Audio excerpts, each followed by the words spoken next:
Mi abuelo nos rechazaba a mí y a mi hermano por tener dinero, sin saber que seríamos los únicos que lo ayudarían.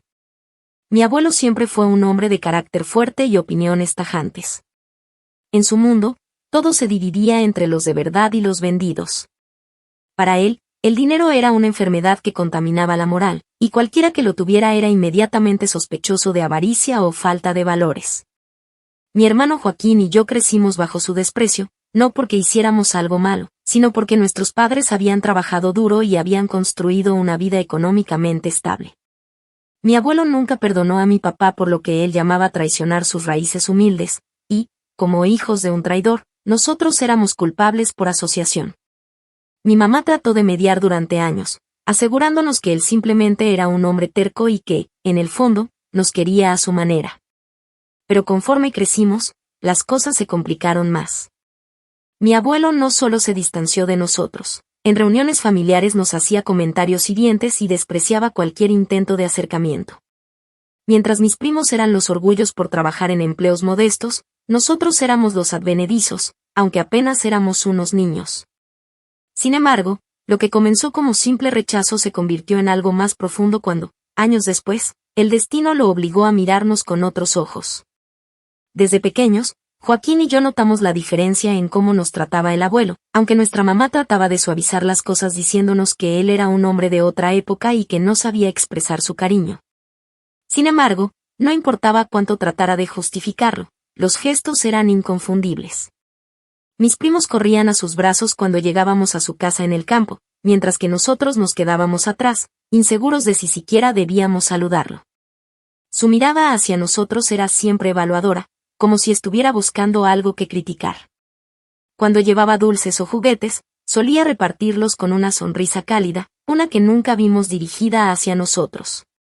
En una ocasión, cuando yo tenía 8 años, uno de mis primos, Matías, quiso compartir conmigo un juguete que el abuelo le había dado. Pero cuando el abuelo lo vio, se lo quitó de las manos y le dijo que no debía compartir lo suyo con niños que ya tenían todo. Recuerdo que me sonrojé de vergüenza y quise desaparecer. Ese día aprendí que el abuelo nos veía como intrusos en su mundo, y que no importaba cuánto quisiéramos agradarle, siempre seríamos los otros. A los 12 años, cuando me rompí el brazo jugando con mis primos, las cosas se hicieron aún más claras. Estábamos corriendo cerca del establo cuando tropecé y caí mal, sintiendo un dolor agudo en el brazo. Mientras mis primos corrían a buscar ayuda, el abuelo apareció y, en lugar de preocuparse, soltó una carcajada seca. Eso les pasa a los niños que no saben lo que es ensuciarse de verdad, dijo, mientras yo lloraba de dolor. Mis padres llegaron poco después y me llevaron al hospital, pero el recuerdo de su indiferencia quedó grabado en mi memoria. La adolescencia trajo más distancia y más heridas. Joaquín, siempre más dispuesto a buscar la aprobación del abuelo, decidió intentar acercarse de nuevo. Una tarde, después de escuchar a mamá insistir en que no debíamos perder el vínculo familiar, Joaquín se ofreció a pasar el verano trabajando en el campo con el abuelo. Yo le dije que estaba loco, pero él creía que si le demostraba que podía esforzarse, el abuelo cambiaría de opinión sobre nosotros. La primera semana fue un desastre. Joaquín se levantaba al amanecer para ayudar a recoger fardos de pasto y reparar cercas, pero no importaba cuánto trabajara, el abuelo siempre encontraba algo que criticar. Si un fardo no estaba perfectamente apilado, lo hacía repetirlo. Si una cerca no estaba completamente recta, lo obligaba a desarmarla y empezar de nuevo. Esto no es una oficina donde puedes cometer errores y salirte con la tuya, le decía, con un tono que oscilaba entre la burla y el desprecio. Al final del verano, Joaquín volvió a casa agotado y desmoralizado. No importa lo que haga, nunca va a respetarme, me dijo una noche, con los ojos rojos de frustración. Desde entonces, dejó de intentar agradarle y comenzó a evitar las reuniones familiares tanto como podía. En mi caso, mi estrategia fue diferente, la indiferencia. Si el abuelo no quería conocernos, tampoco iba a gastar mi energía en tratar de impresionarlo. Pero eso no significaba que sus palabras no me afectaran. Cada vez que hacía un comentario sobre cómo los niños ricos nunca aprenden a valerse por sí mismos o sobre cómo la vida fácil los arruina, sentía que me lanzaba una piedra directa al corazón. No entendía por qué nos odiaba tanto por algo que ni siquiera habíamos elegido. La Navidad que lo cambió todo llegó cuando yo tenía 20 años. Habíamos hecho el esfuerzo de reunirnos en casa del abuelo a pesar de los roces constantes. Mi mamá decía que era importante mantener las tradiciones, aunque cada reunión parecía ser una oportunidad para que el abuelo nos humillara. Esa noche, mientras cenábamos, la conversación se centró en los logros de mis primos. Uno de ellos acababa de conseguir un empleo como mecánico, y el abuelo no paraba de elogiarlo. Cuando mi papá mencionó que Joaquín había recibido una beca para estudiar en el extranjero y que yo había sido seleccionada para un programa médico competitivo, el abuelo ni siquiera levantó la vista. Eso no significa nada, dijo finalmente, con un tono despectivo. Esos logros son solo papel. Quiero verlos trabajando con las manos de verdad. Ahí es donde se demuestra el carácter. Mi papá, que siempre había evitado confrontarlo, no pudo contenerse.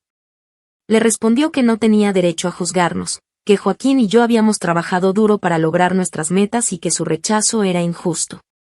Pero el abuelo no retrocedió. Tú te olvidaste de dónde vienes, y ellos son la prueba de tu fracaso, dijo, con una frialdad que me heló la sangre. Esa fue la última vez que estuvimos juntos como familia. Mi papá decidió que no valía la pena seguir intentando, y nosotros dejamos de visitar al abuelo. Mi mamá, siempre tratando de mediar, intentó convencerlo de que cambiara de actitud, pero él no estaba dispuesto a ceder. Desde entonces, nuestras vidas siguieron caminos separados. A pesar de todo lo sucedido, Joaquín y yo logramos construir nuestras vidas lejos de la sombra de la desaprobación del abuelo. Aunque su rechazo nos marcó profundamente, también nos impulsó a esforzarnos aún más en nuestras carreras. Joaquín, con su persistencia, se destacó como arquitecto, y yo, por mi parte, me sumergí en la medicina, convencida de que si alcanzaba el éxito profesional, finalmente encontraría la paz con todo lo que había sucedido. Pero, aunque ambos habíamos logrado mucho, había algo que no se podía llenar con títulos o logros, la ausencia del abuelo en nuestras vidas. Cada vez que nos reuníamos con la familia, era imposible no sentir la falta de esa figura. Mi mamá seguía insistiendo en que el abuelo debía ser parte de nuestras vidas, pero yo y Joaquín éramos más escépticos. La verdad es que no entendíamos por qué deberíamos hacer el esfuerzo de mantener una relación con alguien que nos había rechazado tan rotundamente. A pesar de la insistencia de mamá, las reuniones familiares siempre se volvían tensas cuando alguien mencionaba al abuelo. Por mucho que mi mamá quisiera hablar de él, nosotros nunca supimos qué decir. El amor que una vez sentí por él ya no existía, reemplazado por una mezcla de dolor y resignación. La distancia creció aún más cuando mi hermano, que siempre había tenido una especie de esperanza de que algún día el abuelo lo aceptara, comenzó a evitar las llamadas y las visitas. Se concentró tanto en su trabajo que ni siquiera me dio espacio para hablar de lo que sentía. En sus ojos ya no había tristeza, solo cansancio. La herida de su rechazo había sanado, pero dejó cicatrices profundas que marcaban la forma en que veía a la familia.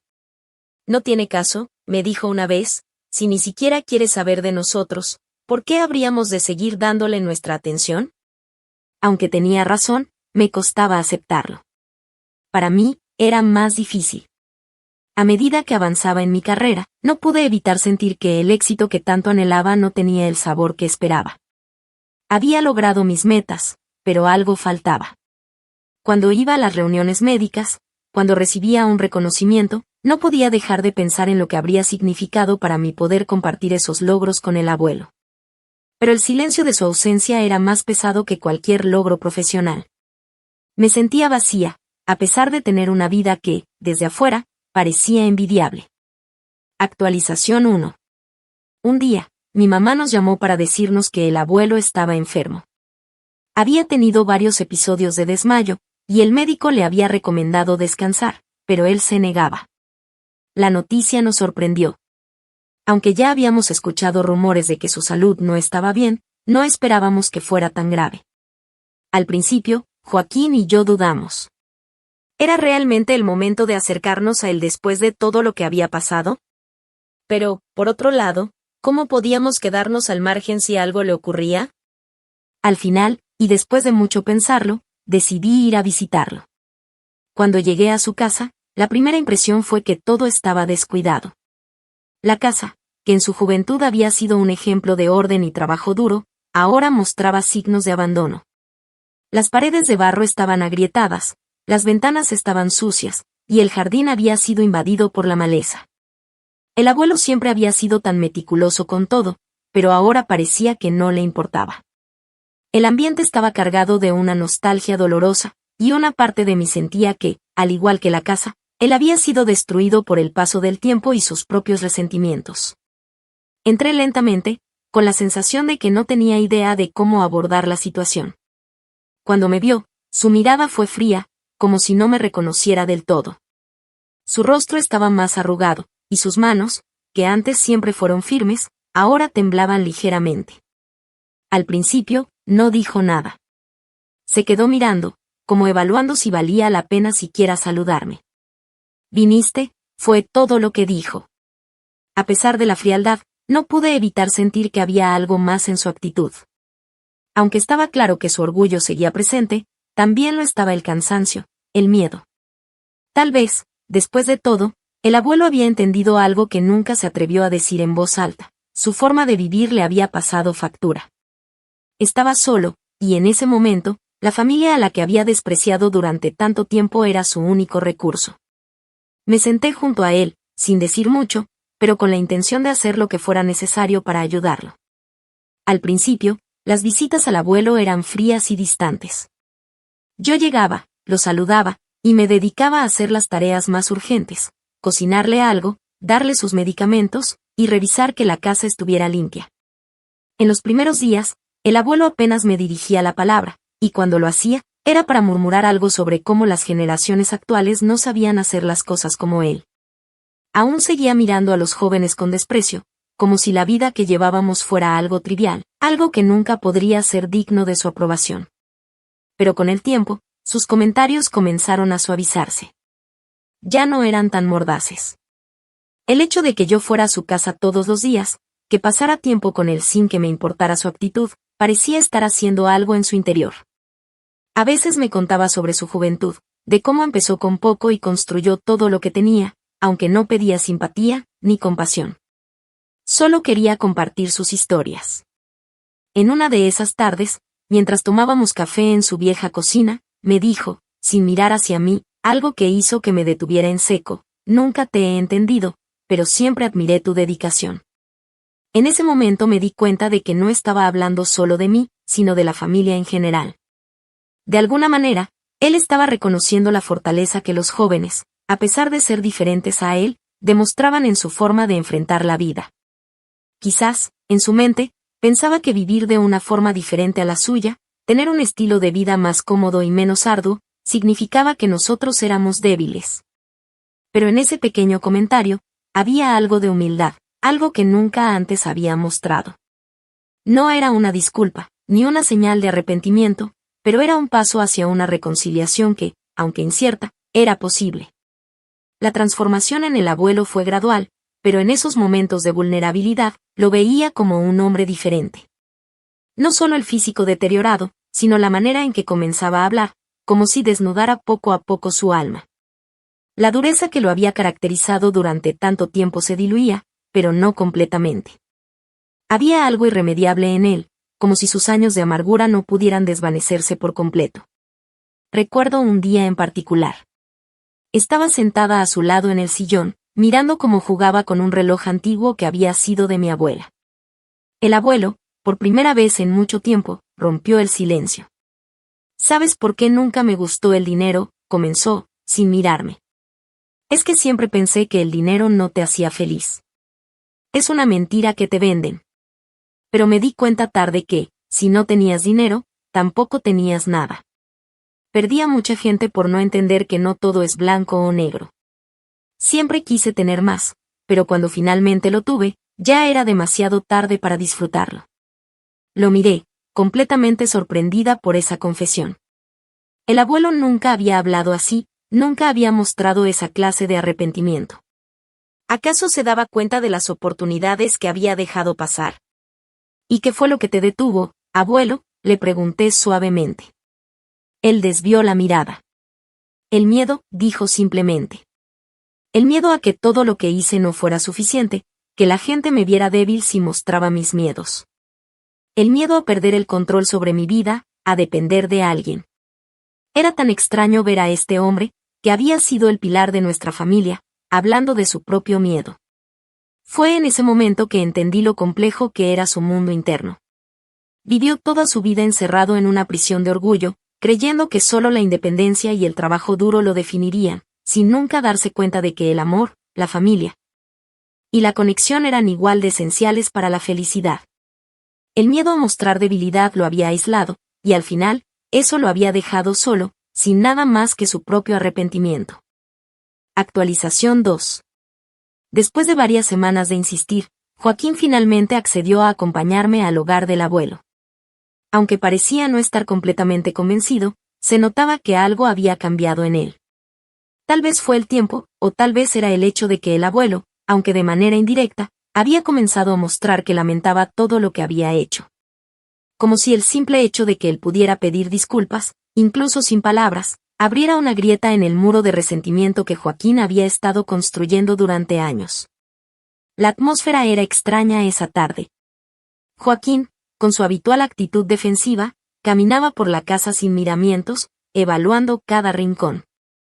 El abuelo, que en otras ocasiones hubiera dicho algo sarcástico o hubiese intentado imponer su autoridad, ahora se mantenía en silencio. Sentado en su vieja silla de madera, observaba a mi hermano trabajar sin emitir juicio alguno. No era el abuelo que recordábamos, ese hombre que siempre quería tener la última palabra, que nunca admitía sus errores. La tarde avanzaba sin muchas palabras entre ellos. Era como si ambos, de alguna manera, hubieran encontrado la manera de comunicarse sin necesidad de un intercambio verbal. Joaquín, siempre el pragmático, había comenzado a arreglar la cerca del jardín, una tarea que el abuelo siempre había pospuesto, sabiendo que su salud ya no le permitía hacerlo. Mientras tanto, el abuelo simplemente lo observaba, como si estuviera reconociendo, aunque a su manera, el esfuerzo y la paciencia de Joaquín. La simple acción de Joaquín arreglando algo en la casa del abuelo parecía ser una forma de reparación. No solo por la casa, sino por las heridas que durante años habían permanecido abiertas entre ellos.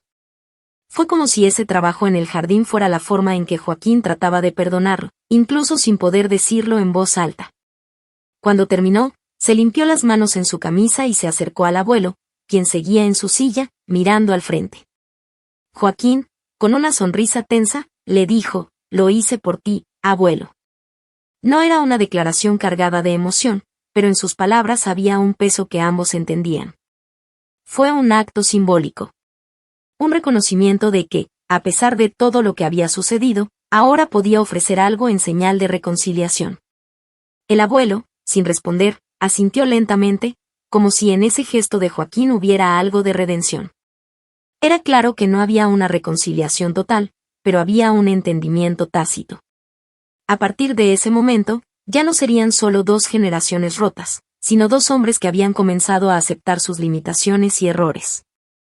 Con el paso del tiempo, la ausencia de la familia del abuelo se hizo cada vez más marcada. Los primos, que durante nuestra infancia habían sido casi una extensión de nosotros, ahora parecían haber desaparecido por completo.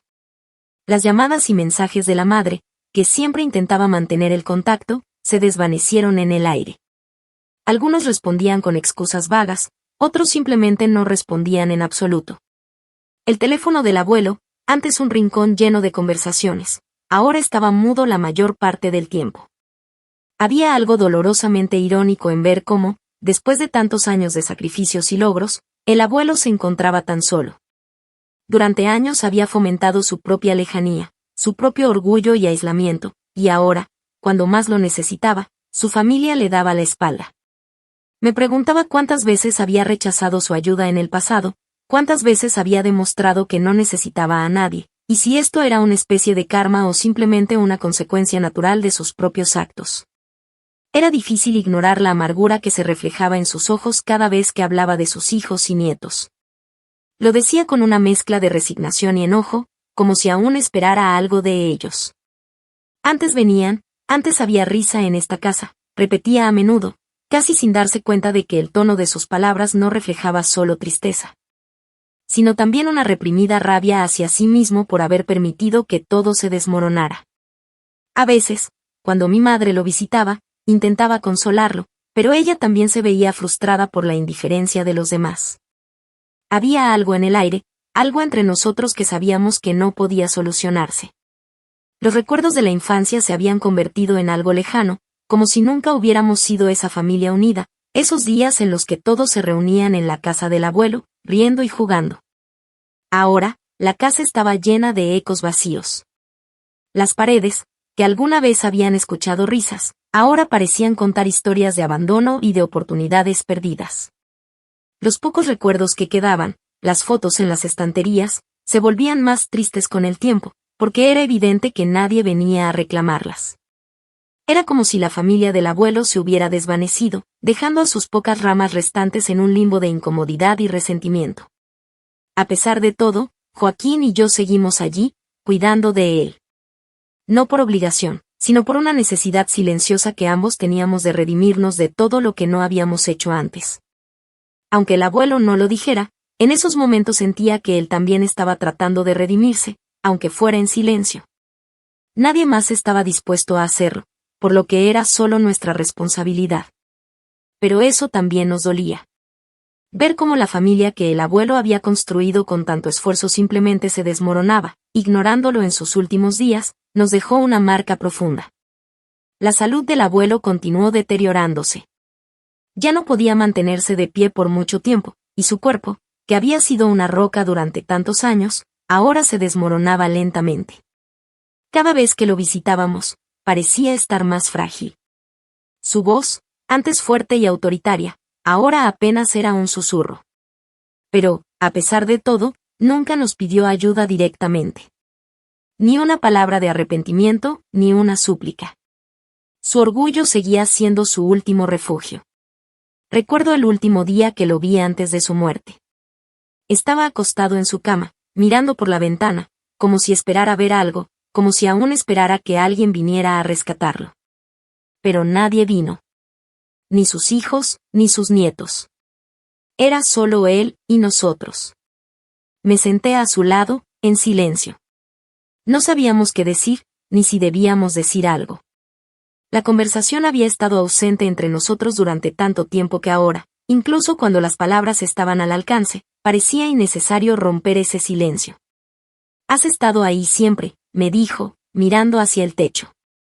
Tú y tu hermano, siempre estuvieron. No sé si estaba agradeciendo o lamentando el hecho de que fuéramos los únicos. Esas palabras, tan simples pero tan cargadas de emoción, me dejaron con un nudo en el estómago. ¿Era un agradecimiento tardío? ¿O tal vez su manera de decir que finalmente entendía lo que habíamos hecho por él? Me quedé allí, sin saber qué responder, sabiendo que las palabras nunca podrían cambiar lo que había sido su vida. Actualización 3.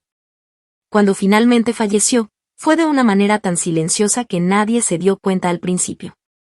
Estaba acostado en su cama, con la respiración lenta y pesada, hasta que simplemente dejó de respirar. No hubo gritos, no hubo despedidas. Nadie estuvo allí para escuchar el último suspiro. Solo nosotros, los que habíamos permanecido a su lado durante todo ese tiempo. Mi madre, al recibir la noticia, trató de organizar el funeral, pero la falta de apoyo de los demás familiares era palpable. Algunos de los primos llegaron tarde, casi por obligación, otros ni siquiera se presentaron. El entierro fue sencillo, casi desapercibido. Había algo extraño en ese momento, como si el hecho de que no hubieran estado presentes en sus últimos días los hubiera dejado vacíos de cualquier emoción genuina. Ellos llegaban tarde, con excusas vagas, como si todo lo que el abuelo había hecho y dicho no hubiera importado en lo absoluto. Para mí y Joaquín, sin embargo, el funeral fue una especie de liberación y un recordatorio de todo lo que había sido la vida del abuelo, marcada por la lucha, la soledad y, en sus últimos días, una pequeña ventana de arrepentimiento. Lo más triste fue ver cómo la familia se desmoronó más después de su muerte. Las tensiones que existían antes de su partida no se disiparon. Los primos que aún quedaban en la ciudad apenas se comunicaron entre sí, y las reuniones familiares, que alguna vez fueron tan importantes, se convirtieron en reuniones vacías de formalidad. Como si, al final, todo lo que el abuelo había construido con tanto esfuerzo se hubiera desvanecido sin dejar rastro. Y, al final, esa fue la ironía de su vida, al buscar tanto la independencia y el control, se perdió a sí mismo, a su familia. Quizás nunca hubo una reconciliación completa. Quizás nunca llegamos a perdonarlo completamente, ni él a nosotros. Pero la vida continuó, como siempre lo hace. Y aunque los lazos familiares se habían roto en muchas partes, de alguna forma, nosotros, los pocos que quedábamos, aún estábamos ahí, con el recuerdo de un hombre complejo, que dejó una huella profunda en nuestras vidas.